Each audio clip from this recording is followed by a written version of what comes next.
Welcome to Pardon for the Greatest Sinners, sermon by Jonathan Edwards, part 1 of 2, on Words of Wisdom.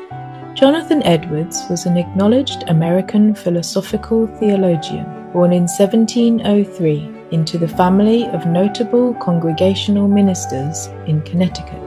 In 1716, at the near age of 13, Edwards entered Yale University, where he became fascinated by the works of John Locke and Isaac Newton, and also took a keen interest in natural and mental philosophy.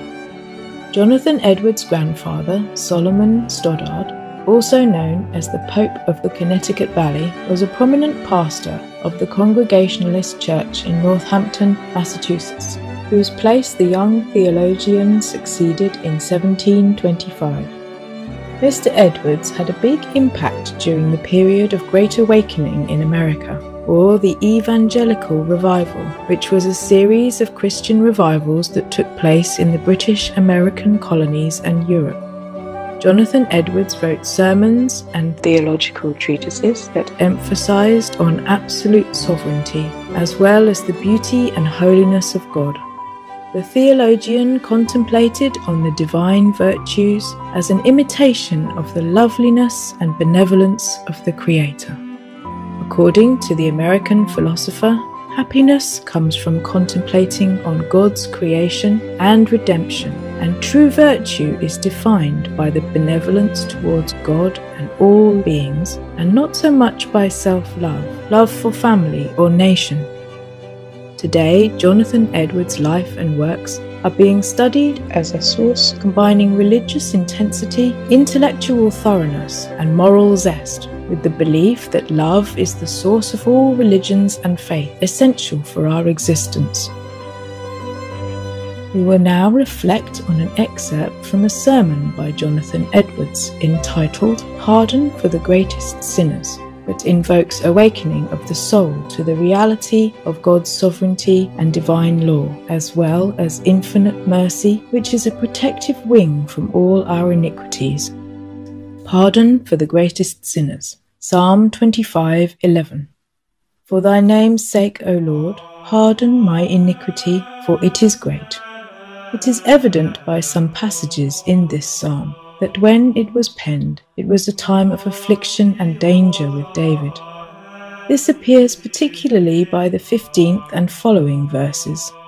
Mine eyes are ever towards the Lord, for he shall pluck my feet out of the net. His distress makes him think of his sins, and leads him to confess them and to cry to God for pardon, as is suitable in a time of affliction. See verse 7. Remember not the sins of my youth, nor my transgressions. And verse 18. Look upon mine affliction and my pain, and forgive all my sins. It is observable in the text what arguments the psalmist makes use of in pleading for pardon. First, he pleads for pardon for God's name's sake. He has no expectation of pardon for the sake of any righteousness or worthiness of his for any good deeds he had done, or any compensation he had made for his sins. Though if man's righteousness could be just a plea, David would have had as much to plead as most. But he begs that God would do it for his own name's sake, for his own glory, for the glory of his own free grace, and for the honor of his own covenant faithfulness. Second, the psalmist pleads the greatness of his sins as an argument for mercy.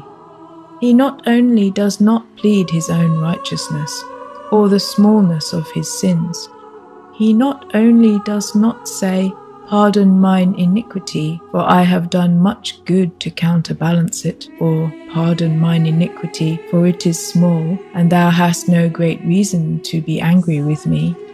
Mine iniquity is not so great that thou hast any just cause to remember it against me. Mine offence is not such, but thou mayest well enough overlook it. But on the contrary, he says, pardon mine iniquity, for it is great. He pleads the greatness of his sin and not the smallness of it. He enforces his prayer with this consideration, that his sins are very heinous. But how could he make this plea for pardon? Because the greater his iniquity was, the more need he had of pardon. It is as much as if he had said, "Pardon mine iniquity, for it is so great that I cannot bear the punishment. My sin is so great that I am in necessity of pardon. My case will be exceedingly miserable, unless thou be pleased to pardon me." He makes use of the greatness of his sin to enforce his plea for pardon, as a man would make use of the greatness of calamity in begging for relief. When a beggar begs for bread, he will plead the greatness of his poverty and necessity. When a man in distress cries for pity, what more suitable plea can be urged than the extremity of his case? And God allows such a plea as this, for he is moved to mercy towards us by nothing in us but the miserableness of our case. He does not pity sinners because they are worthy, but because they need his pity. Doctrine. If we truly come to God for mercy, the greatness of our sin will be no impediment to pardon. If it were an impediment, David would never have used it as a plea for pardon, as we find he does in the text. The following things are needful in order that we truly come to God for mercy. 1. That we should see our misery and be sensible of our need for mercy. They who are not sensible of their misery cannot truly look to God for mercy, for it is the very notion of divine mercy that is the goodness and grace of God to the miserable. Without misery in the object, there can be no exercise of mercy. To suppose mercy without supposing misery, or pity without calamity, is a contradiction. Therefore, men cannot look upon themselves as proper objects of mercy, unless they first know themselves to be miserable, and so, unless this be the case, it is impossible that they should come to God for mercy. They must be sensible that they are children of wrath, that the law is against them, and that they are exposed to the curse of it. They must be sensible that the guilt of sin makes them miserable creatures.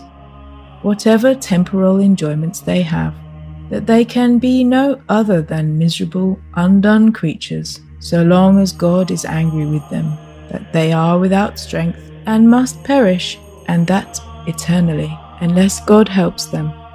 They must see that their case is utterly desperate. For anything that anyone else can do for them, that they hang over the pit of eternal misery, and that they must necessarily drop into it, if God have not mercy on them. 2. They must be sensible that they are not worthy that God should have mercy on them. They who truly come to God for mercy come as beggars, and not as creditors. They come for mere mercy, for sovereign grace, and not for anything that is due. They must be sensible that it would be just with God to do as he hath threatened in his holy law. They who come to God for mercy in a right manner are not disposed to find fault with his severity, but they come in a sense of their own utter unworthiness, as with ropes about their necks and lying in the dust at the foot of mercy. 3. They must come to God for mercy in and through Jesus Christ alone.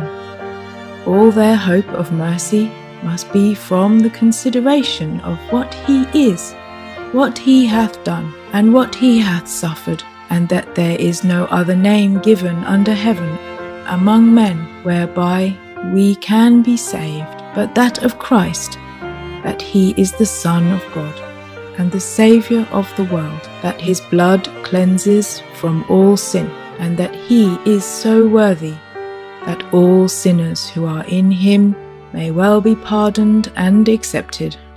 It is impossible that any should come to God for mercy and at the same time have no hope of mercy.